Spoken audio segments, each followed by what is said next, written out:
मौलाना सज्जाद नोमानी साहब दामद बरकतहुम, पीछे पानी है बेटा, एक बड़े इस्लामिक स्कॉलर का नाम है। उन्होंने कहा कि पता है तुम्हें आरएसएस की तरफ से बाकायदा एक ट्रेनिंग दी गई है लखनवी उर्दू। माशाअल्लाह सुभान अल्लाह, क्या खूबसूरत होता।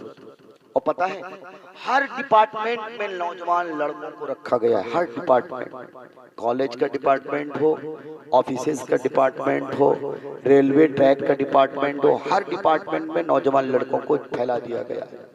लेकिन तुम्हारी कमी है, हमारी कमी है, हम तो उनको बुरा नहीं कहते, हम तो आरएसएस की बड़ी तारीफ करते हैं। आप कहोगे कैसे, आरएसएस ने तो ये किया वो किया। मैं कहता हूँ आरएसएस बड़ी अच्छी तंजीम है, चाहे के काम कैसे हो वो ऐसे।